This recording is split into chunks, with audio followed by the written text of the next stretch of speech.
Yosh les sushis, c'est Sly, j'espère que vous allez bien, moi ça va nickel et aujourd'hui on se retrouve pour une nouvelle vidéo. Et aujourd'hui, les meilleurs animes de cette saison printemps 2019.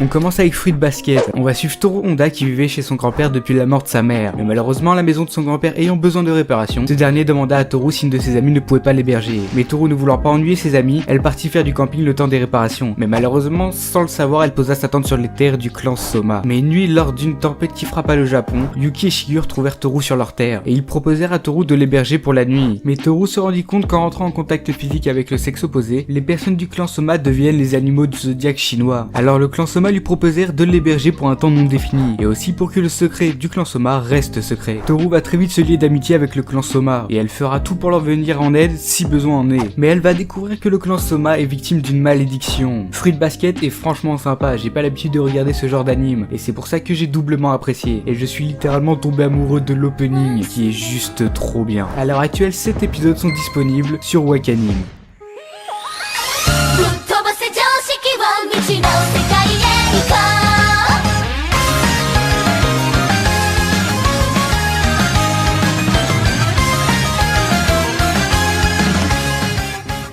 Ensuite, on va parler de Kenja no Mago. Shin Wolford va se réincarner dans un nouveau monde après avoir perdu la vie lors d'un accident. Mais Shin se retrouve doté de pouvoirs magiques surpuissants avec une prédisposition à la magie incroyable. Pour parfaire ses capacités, il va rentrer dans l'école magique la plus prestigieuse du royaume. Et c'est à ce moment-là qu'il va le découvrir qu'il n'est vraiment pas comme les autres. Tandis que certains font encore leur début dans la magie, Shin lui est déjà capable de vaincre des démonoïdes sans trop de soucis. Les démonoïdes sont des hommes qui se sont transformés en démons. Et leur puissance est telle qu'un démonoïde a bien failli faire disparaître un royaume entier. Mais Shin va se rendre compte que des démonoïdes ont pris place dans le royaume des humains, et il se pourrait qu'une guerre entre ces deux camps se prépare. Mais si cette guerre a lieu, les élèves de l'académie où se trouve Shin se verront enrôlés malgré eux dans cette guerre. Mais le problème, c'est qu'ils sont beaucoup trop faibles. Alors pour éviter que ses amis se fassent massacrer, Shin décide de les prendre sous son aile, et de leur apprendre tout ce qu'il sait. Ainsi ils seront capables de se protéger, et de protéger les innocents. Alors vont-ils vaincre leurs ennemis, ou bien se faire massacrer? Vous aurez la réponse en allant regarder Kenja no Mago. Kenja no Mago est un isekai, vous l'aurez compris, mais il se démarque pas plus qu'un autre bon isekai. Mais c'est toujours bon d'avoir un anime où on peut juste poser son cerveau et kiffer. Pour l'instant, l'histoire n'a pas l'air exceptionnelle, mais qui sait, on peut être surpris. À ce jour, il comporte 7 épisodes et il est disponible sur Wakanim.